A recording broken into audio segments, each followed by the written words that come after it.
Bismillahirrahmanirrahim. Assalamualaikum warahmatullahi wabarakatuh. Alhamdulillahi rabbil alamin wa bihi nasta'inu ala umuri dunya waddin. Allahumma salli wa sallim ala nabiyyina Muhammad wa ala alihi wa ashabihi ajmain. Bapak-bapak, ibu-ibu sekalian yang insya Allah mendapat rahmat daripada Allah Subhanahu wa Ta'ala, pada kajian kali ini saya akan menjelaskan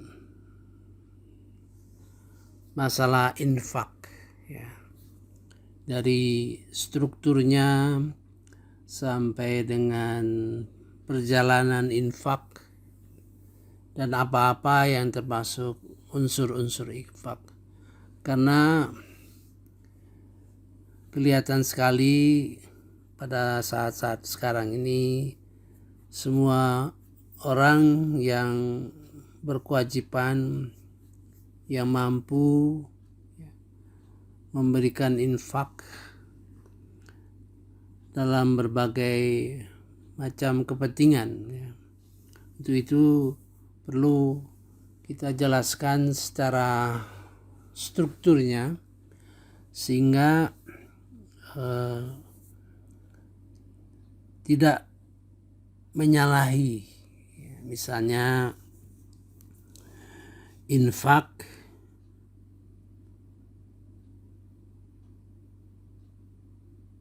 itu juga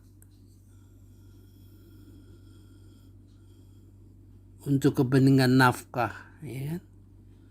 Nafkah, hutang, zakat merupakan infak yang wajib, ya. Jadi kita tahu bahwa infak itu juga kita membiayai biaya keluarga, ya, biaya anak-anak, itu infak, ya.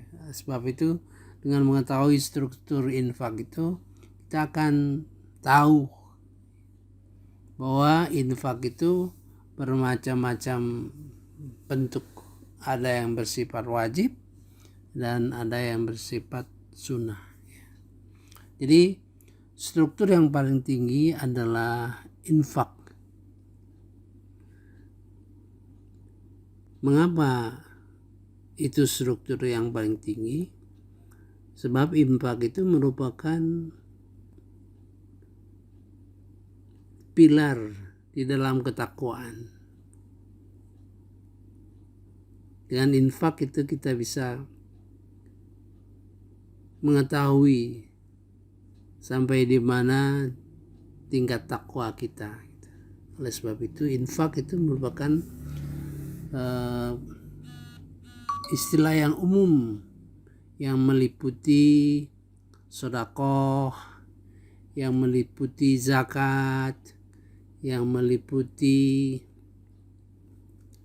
bayar hutang, juga termasuk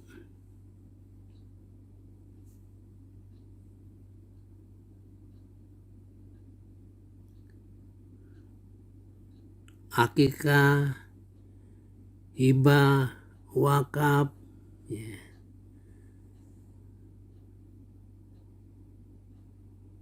Hadiah dan sebagainya. Ada yang bersifat wajib dan sunat. Infak itu semuanya terdiri dari yang bersifat materi dan non materi. Ada yang bersifat materi dan non materi. Apalagi semakin maju pengelolaan infak itu, maka yang bersifat non materi semakin punya peranan, karena pada dasarnya katakanlah infak untuk suatu kegiatan, maka misalnya yang berupa uang atau bahan atau materi lainnya, itu belum bisa dikatakan infak yang utuh, karena perlu infak lainnya. Bagaimana manajemen waktu yang dipergunakan dalam mengelola, merencanakan. Jadi ada infak-infak orang-orang yang sifatnya tidak materi gitu. Walaupun banyak yang dicatat itu yang bersifat materi, padahal bagian materi itu banyak, itu juga termasuk infak ya. Jadi kita kadang-kadang ada pernyataan bahwa diriku ini sudah kuinfakkan untuk itu seolah-olah satu pernyataan bahwa dia juga menginfakkan segala apa yang ada pada dirinya, yaitu kemampuan manage, kemampuan dalam mengolah jaringan ya. Seperti contoh pada waktu infak untuk kegiatan pembangunan masjid di Kanada, itu kemampuan kita dalam mengolah jaringan itu merupakan infak ya. Sebab dulu kita punya pengalaman pada tahun 90-an di mana infak itu harus dikumpulkan, tapi dalam era yang berbeda. Waktu itu di sekolah saya, tempat sekolah saya itu di Illinois, itu ada masjid persis sama dengan apa yang dilakukan di Kanada, di mana ada pembayaran termin. Waktu itu kita beli gedung ya yang digunakan untuk masjid, tapi termin akhirnya itu mendekati batas waktu. Jadi para mahasiswa, khususnya yang tingkat doktor ya yang sudah lama di situ, mengatur mereka tiap Jumat pergi ke negara-negara bagian yang lain, katakanlah ke Chicago, ke Illinois, ke yang terjangkau ya, dalam rangka mengumpulkan infak ya. Mengumpulkan infak karena hari Jumat merupakan saat yang tepat. Tapi dengan berkembangnya saat ini dengan jaringan telekomunikasi, maka dalam 2-3 hari sudah terkumpul miliaran uang. Jadi infak yang non materi semakin maju perkembangan zaman, semakin mempunyai peran ya, yang kadang-kadang kita tidak perhatikan itu.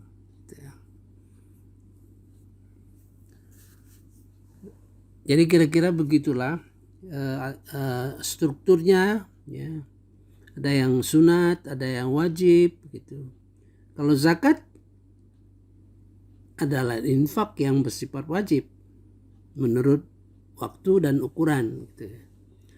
Nafkah, memberi makan berupa sandang pangan, papan untuk anak yatim, orang miskin, termasuk kita, merupakan hal yang wajib.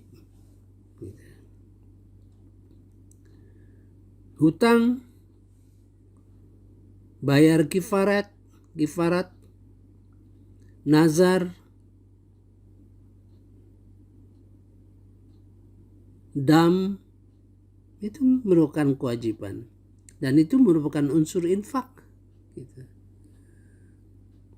Saya kira sudah sedikit tergambar lah di dalam benak kita bahwa infak itu demikian luas. Jadi kalau kita membayangkan kita mengeluarkan infak, ya, berarti mengatur uang yang kita punya itu untuk kita alokasikan ke berbagai-bagai infak, baik yang sunat maupun yang wajib, termasuk juga yang berinfak dengan waktu, berinfak dengan tenaga, berinfak dengan pemikiran, berinfak dengan ilmu, berinfak dengan kemampuan memanage, kemampuan mengolah, gitu. Segala macam. Maka kita akan kembali kepada surah Al-Baqarah, di mana di dalam surah Al-Baqarah itu ada 2 ayat, ya. 2 ayat yang ada pertanyaan yang sama persis pertanyaannya, tapi jawabannya berbeda. Nah,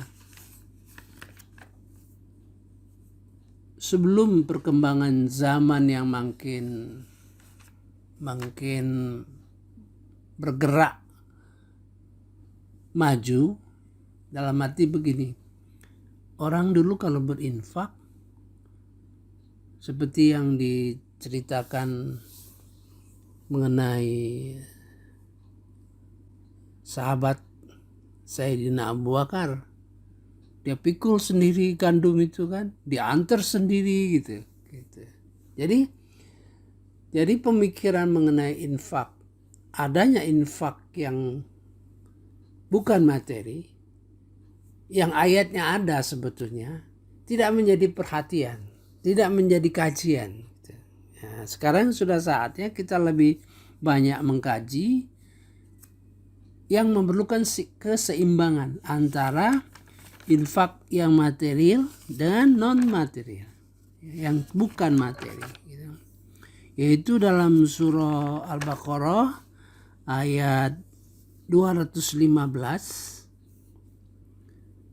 dan 219. Ini satu muka, ya, satu muka. Ayat yang terletak di bawah, dua-duanya di bawah, ya. A'udzubillahi minasyaitonirrajim. Bismillahirrahmanirrahim. Yas'alunaka madza yunfikun. Mereka bertanya kepadamu artinya Nabi Muhammad SAW, madza yunfikun.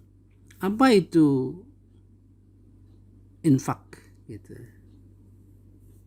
Apa itu mereka berinfak? Kul ma anfaqtum min khair.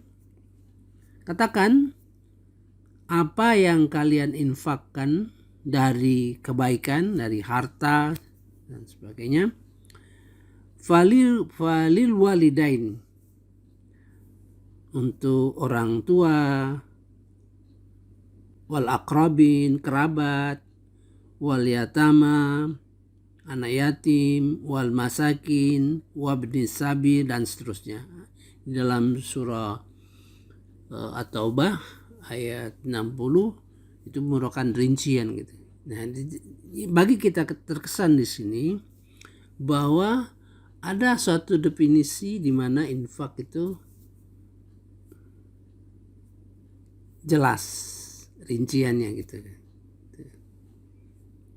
Termasuk kalau kita zakat, ya. Zakat itu infak menurut ukuran tertentu dan dalam waktu tertentu. Itu juga berkembang sekarang ini. Infak itu berkembang. Ada infak profesi dan sebagainya, ya. Yang terus dikembangkan, saya kira dengan sesuai dengan perkembangan zaman, ya. Nah, kemudian ada pertanyaan yang sama di ayat 219, ya.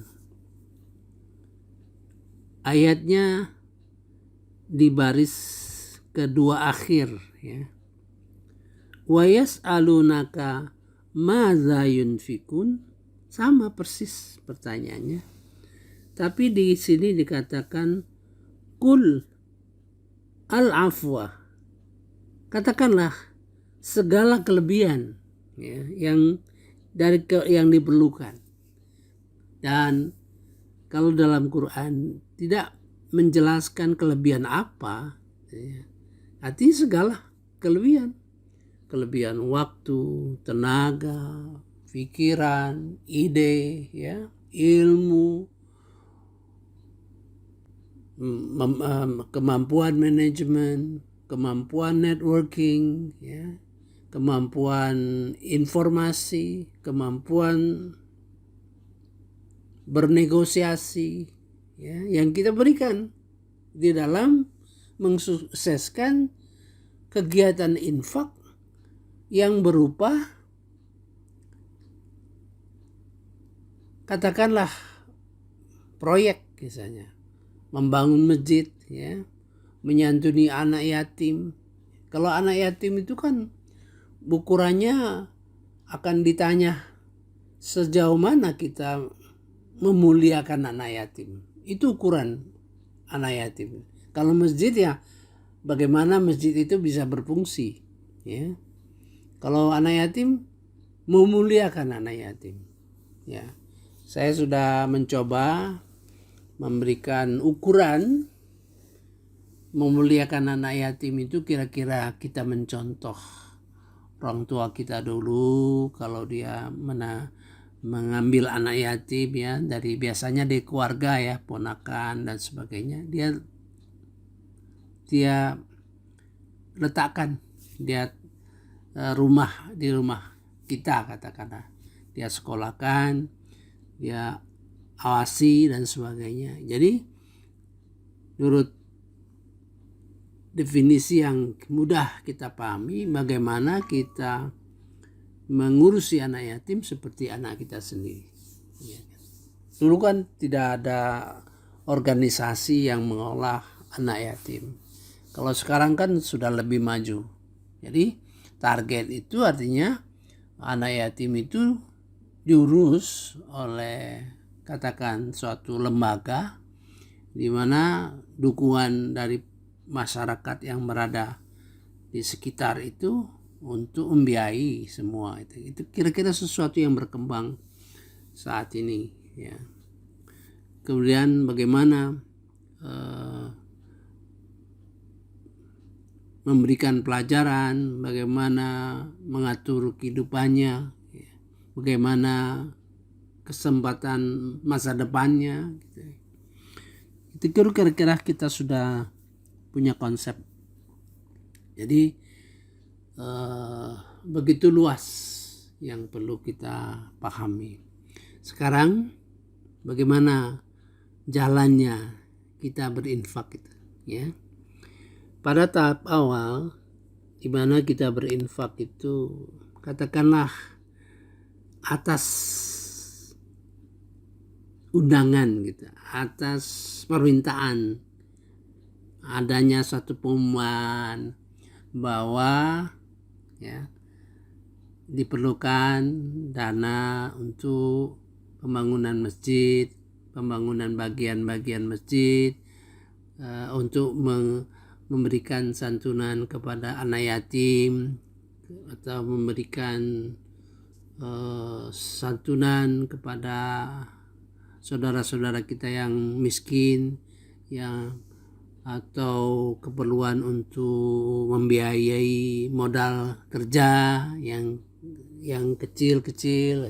Nah, itu kita pertama kali memperoleh undangan, ya. Undangan, ya. Jadi itu menyentuh hati kita paling luar, yaitu sudrun. Begitu kita mendengar, kita tentu ada niat atau tidak peduli atau lupa. Itu sebenarnya permainan setan ya, untuk mengolah, untuk mengganggu kita, karena itu masuk melalui sudrun ya, lapisan luar dari hati kita ya. Jadi kalau kita niat dilupakannya ya, atau kalau niat kita memberikan infak besar, dia akan bisikin kita jangan terlalu besar lah gitu, lihat orang-orang lain juga gitu. Nah, itu tahap awal gitu ya, tahap awal. Dan kita tahu membicarakan infak itu kan banyak di dalam Quran, bahwa infak itu ganjarannya antara 10 dengan 700 kali kan gitu.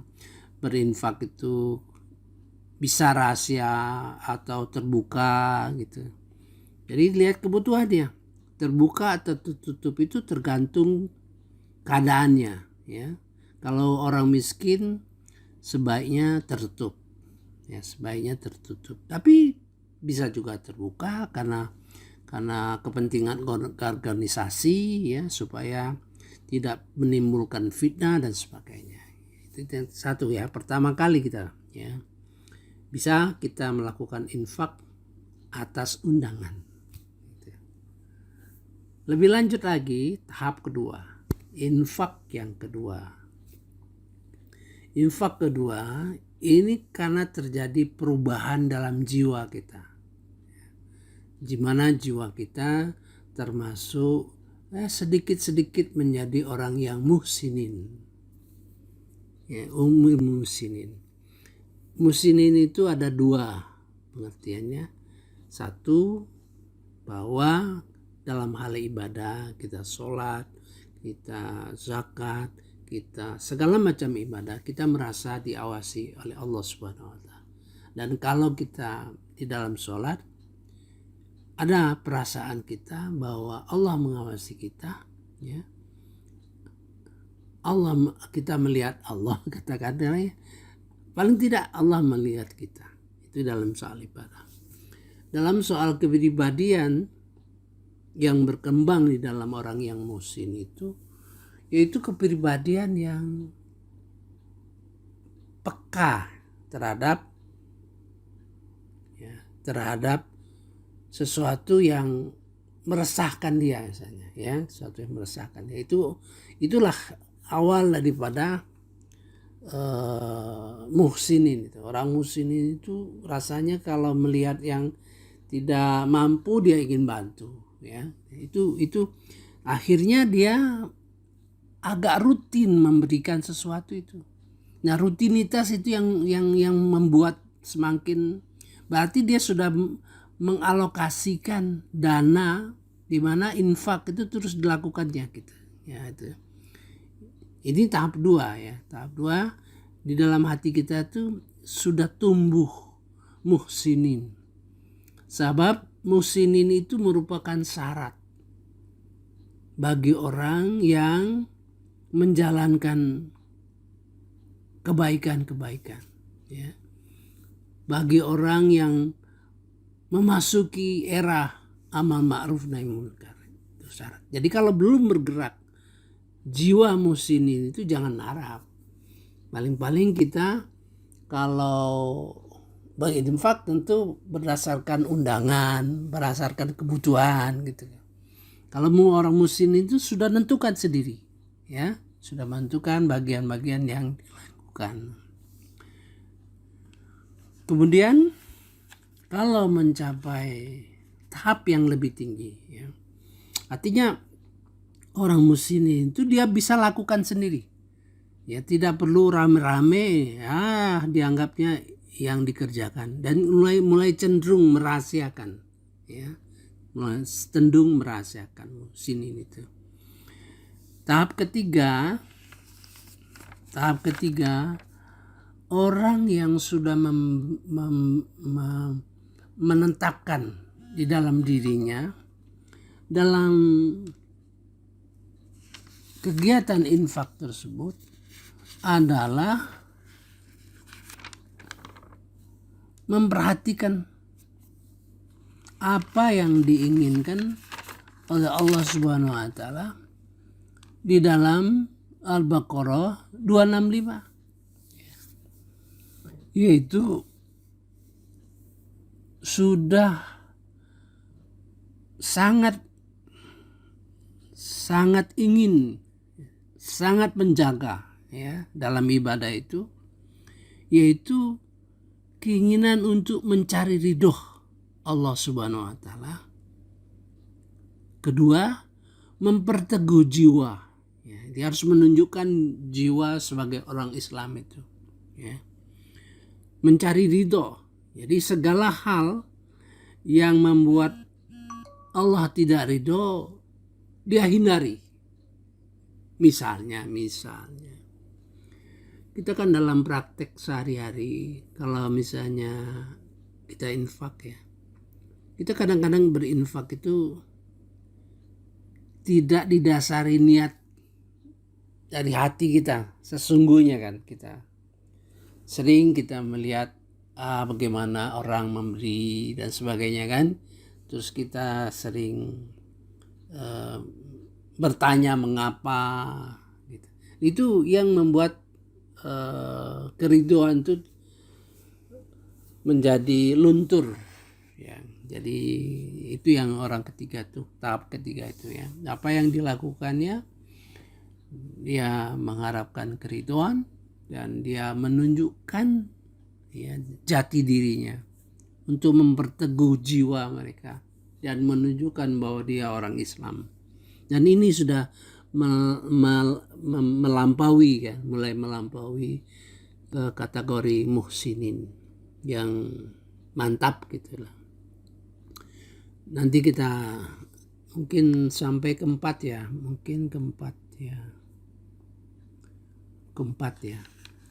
Keempat itu adalah di dalam surah Al-Imran 133, yaitu orang yang berinfak ya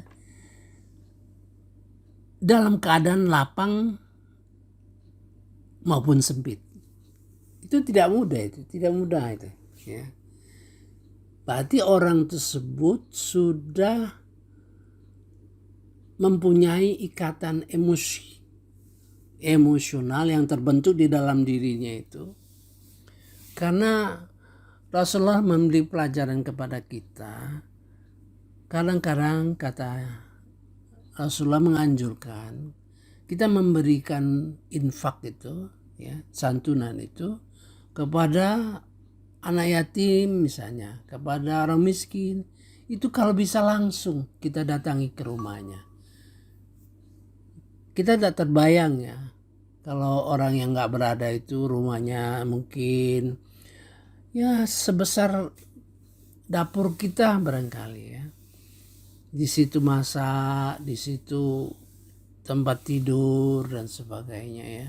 Kalau kita datang tentu ya dipersilakan masuk, dipersilakan duduk, mungkin di atas tikar yang ya rasanya sudah mungkin bagi beberapa orang itu risih duduk di atas di tikar tersebut ya. Mungkin diberi minum yang airnya air sumur ya, di mana air sumur itu sudah berdekatan dengan WC dan sebagainya gitu. Itu menimbulkan empati ya, perasaan kita, sehingga kalau kita mempunyai niat untuk memberikan infak gitu, jadi infak itu mengapa seseorang itu yang kita harus pelajari. Mengapa seorang itu bisa berinfak dalam keadaan lapang maupun sempit? Nah itu karena perasaan empatinya jauh lebih besar.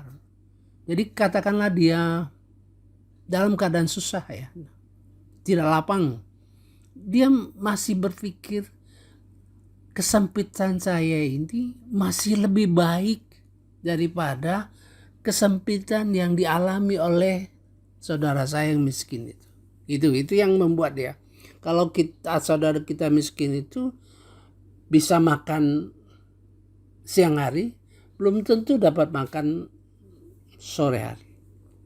Namun bagi kita yang sempit tadi, memang keadaannya sempit, masih terjamin. Mungkin stok makanan kita untuk sebulan dan sebagainya. Itu yang perlu kita kaji itu. Jadi dia sampai sudah setengah 4 itu. Nah, itu perlu dilatih di dalam bulan puasa. Dalam puasa itu tingkat takwa ketiga. Di mana tingkat takwa ketiga itu merupakan latihan, training untuk menaklukkan nafsu dan akal kita dengan kemampuan jiwa. Jiwa kita itu lebih unggul ya. Sekarang mungkin yang kelima, yang terakhir lah. Nanti kita teruskan lagi ke 6 dan ke 7. Itu di dalam surah Al-Furqan. Yaitu orang yang berinfak lam yusrifu wa lam yaqturu. Tidak boros, tidak pelit gitu. Ya. Ini orang berinfak tidak boros, tidak pelit ini karena ada ikatan yang rasional. Ya, kalau tadi kan emosional itu. Yes. Yang tidak sempit dan tidak boros. Artinya dari kata tidak sempit, tidak boros dan tidak kikir itu menunjukkan itu jumlah, kan, jumlah. Kalau yang tadi menunjukkan situasi kejiwaan. Kalau ini rasional. Rasional itu artinya perhitungan. Ya, kita dapatlah contoh ya. Ya, seorang yang berinfak pada saya baru-baru ini supaya beli handphone ya, karena bisa merekam banyak data gitu kan. Maka pilihan-pilihan yang saya tawarkan berjumlah 3 juta ya, 2 juta lebih ya.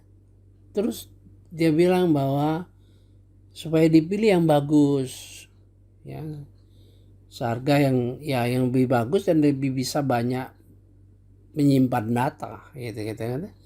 Sehingga terpaksa dibayar yang 6 juta gitu. Nah, itulah suatu infak disikapi orang yang sudah rasional, tergantung kebutuhannya. Nanti kita lanjutkan dengan 5, 6, 7 ya. Saya kira sampai di sini dulu. Insya Allah kita lanjutkan pada kesempatan datang. Subhanakallahumma wa bihamdika asyhadu an la ilaha illa anta astaghfiruka wa atubu ilaik. Wallahu a'lam. Wassalamualaikum warahmatullahi wabarakatuh.